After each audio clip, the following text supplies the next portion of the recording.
Hello friends, welcome back. How are you, how do you do? कैसे हो?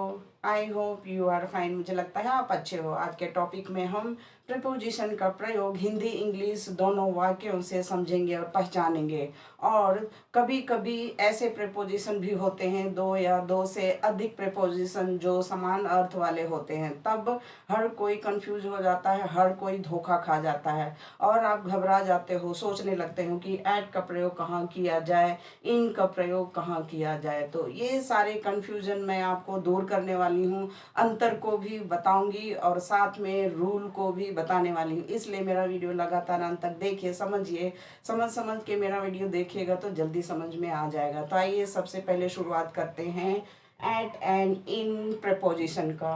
Eight का प्रयोग preposition of time, preposition of place या space दोनों में प्रयोग किया जाता है। बस संबंध को अलग अलग, रिलेशनशिप को अलग अलग व्यक्त किया जाता है। अब यहाँ पे एट और इन का अर्थ होता है में। कैसे? मैं झारखंड में रहता हूँ, मैं उज्जैन में रहता हूँ। तो यहाँ देखिए, हिंदी के वाक्यों में पहले संज्ञा आता है, उसके बाद में प्रीपोजिशन आते हैं, झारखंड में, उज्जैन में। लेकिन इंग्लिश के वाक्यों में ऐसा नहीं है, जस्ट इसका उल्टा होता है। जैसे I live in Jharkhand, in Jharkhand noun के पहले इन, और दूसरा I live at Ujjain, at Ujjain. अब यहाँ पे आपको लग रहा है कि यहाँ झारखंड के पहले इन क्यों है और उज्जैन के पहले एट क्या है।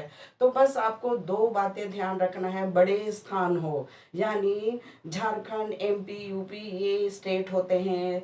देश, बहुत बड़ा देश या स्थान होता है, या कॉन्टिनेंट ले लीजिए। बड़े स्थान जब होते हैं तो उसका संबंध बताने के लिए हम इन का प्रयोग करते हैं। और कोई भी स्टेट के अंदर कोई भी नगर हो, बस्ती है, मोहल्ला हो, ये छोटे स्थान है, छोटे स्थान के नाम के पहले हम एट का प्रयोग करते हैं। तो इस तरह से इन झारखंड, बड़ा स्थान के लिए इन प्रयोग किया गया है। एट उज्जैन, छोटा स्थान के पहले एट उज्जैन यूज किया गया है। नेक्स्ट है इन एंड इनटू। इन का अर्थ होता है में, इनटू का अर्थ होता है अंदर। अब हिंदी के वाक्य से, हम अपनी कक्षा में हैं, कक्षा में है, और दूसरा है हम अपनी कक्षा में गए। कक्षा में यहाँ भी, कक्षा में यहाँ, लेकिन इंग्लिश में हम अलग तरीके से यूज करते हैं। जैसे हम अपनी कक्षा में हैं, वी आर इन क्लासरूम, और दूसरा है we went into the classroom. इन का प्रयोग और इनटू का प्रयोग हम समझेंगे अर्थों से और रूल से।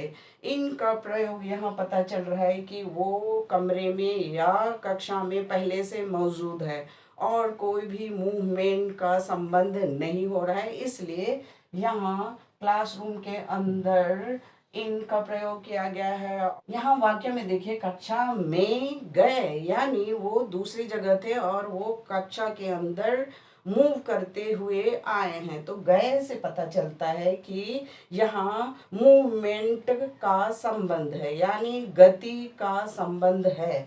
तो गति का संबंध व्यक्त करने के लिए हम द क्लासरूम के पहले इनटू का प्रयोग किए, और यहाँ क्लासरूम के पहले इन है, यानी यहाँ कोई गति का संबंध नहीं है।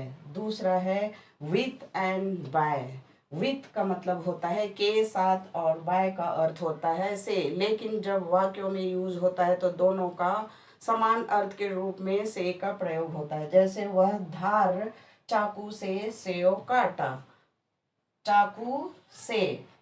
दूसरा है सांप उसके द्वारा मारा गया। तो हिंदी के वाक्य में बाय का अर्थ होता है द्वारा, और इंग्लिश में विथ का अर्थ होता है के साथ या से। अब इंग्लिश में हम समझते हैं, he cut the apple with sharp knife, उसने धार चाकू से एप्पल काटा। दूसरा, the snake was killed by him, by him, him यहाँ प्रोनाउन है, उसके पहले बाय यूज किया गया है। आपको जानकारी है, नाउन एंड प्रोनाउन के पहले प्रीपोजिशन यूज किया गया है, तो यहाँ हिम प्रोनाउन है, उसके पहले बाय। अब मैं अंतर बता दूं, विथ का हम प्रयोग तब करते हैं जब हम किसी औजार या कोई भी इंस्ट्रूमेंट प्रयोग करते हैं और उसके साथ हम काम करते हैं, इसलिए हम यहाँ विथ का प्रयोग करते हैं। जैसे I write with my chalk, या I write with pen, I write with pencil, या फिर you go with your sister, तुम अपनी सिस्टर के साथ जाओ। मतलब एक साथ काम हो रहा है। चाकू के बिना हम काट नहीं सकते हैं, चौक के बिना हम यहाँ लिख नहीं सकते हैं, पेन के बिना हम लिख नहीं सकते हैं, पेंसिल के बिना लिख नहीं सकते हैं। यानी कोई भी औजार के साथ हम काम कर रहे हैं, इसलिए यहाँ विथ का प्रयोग है। और बाय कार्य करने वाले के लिए यूज किया गया है। नेक्स्ट है ऑन अपॉन। ऑन का अर्थ होता है पर, अपॉन का अर्थ होता है ऊपर। अब हिंदी का वाक्य से टोनी छत पर है, उसे इंग्लिश में हम Tony is on the roof, छत पर है, यानी यह गतिमान नहीं है। नो मूवमेंट यानी गतिशील नहीं है और गति नहीं है। इसका संबंध बताने के लिए हम ऑन द रूफ यूज करते हैं। और दूसरा है कुत्ता टेबल पर कूदा, तो बिल्कुल क्लियर है, कुत्ता नीचे बैठा है और अचानक ही उसका मूड होता है और टेबल पर कूदा। तो इसमें मूवमेंट हो रहा है। मूवमेंट को या गति के संबंध को व्यक्त करने के लिए या गति के संबंध को शो करने के लिए हम द टेबल के पहले अपॉन का प्रेपोजिशन यूज करते हैं। तो यहाँ आगे देखते हैं इन। तो next preposition in with in का अर्थ होता है समय की समाप्ति पर, और विद इन का अर्थ होता है समय के रहते या समय के अंदर। हिंदी के वाक्यों से समझेंगे, मैं इसे 10 मिनट में कर सकता हूँ, और दूसरा है मैं इसे 10 मिनट के अंदर कर सकता हूँ। यानी दोनों में अंतर यही है, 10 मिनट के अंदर, 10 मिनट में। उसको इंग्लिश में हम यूज कर सकते हैं I can do it in 10 minute, and दूसरा I can do it within 10 minute, 10 minute के अंदर, within 10 minute, and 10 minute में, यानी 10 मिनट समय लगाएगा कुछ करने के लिए, तो उसे इन 10 मिनट, और 10 मिनट के पहले ही या 10 मिनट के अंदर 7 मिनट 9 मिनट भी लगा सकता है, तो हम विद इन 10 मिनट कर सकते हैं। नेक्स्ट है बिलो एंड विनीत। बिलो का अर्थ भी नीचे, विनीत का भी अर्थ नीचे। बिलो का अर्थ पद या लिस्ट या फिर कोई भी रैंक हो तो उसके नीचे हो। जैसे आपका नाम मेरे नाम के नीचे हो लिस्ट में, तब हम below the list, below the rank कर सकते हैं। या बिलो मी यूज कर सकते हैं। नेक्स्ट बीनीथ यानी कोई भी स्थान, या पेड़ के नीचे, छत के नीचे। जैसे वह रैंक में मुझसे नीचे है, तो he is below me, me pronoun है उसके पहले, बिलो मी, वह रैंक में मुझसे नीचे है। और सिंह पेड़ के नीचे सो रहा है। The lion is sleeping beneath a tree, tree के नीचे लायन सो रहा है। नेक्स्ट है बिसाइड एंड बिसाइड्स। यहाँ बस एस का अंतर है। बिसाइड मतलब होता है पास में या बगल में, बिसाइड्स मतलब होता है के अलावा या के अतिरिक्त। जैसे हिंदी का वाक्य है, वह मेरे पास में या बगल में बैठी, उसे इंग्लिश में शी सैट बिसाइड मी, मेरे बगल में, बिसाइड मी।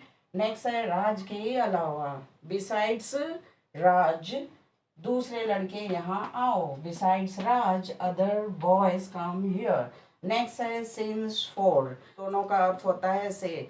सिंस का संबंध हम निश्चित समय बताने के लिए यूज करते हैं, और फॉर का समय की अवधि का संबंध के लिए हम फॉर का प्रयोग करते हैं। जैसे व्यक्ति सुबह से काम कर रहा है या व्यक्ति शाम से काम कर रहा है, इसके लिए man has been working since morning या सिंस इवनिंग।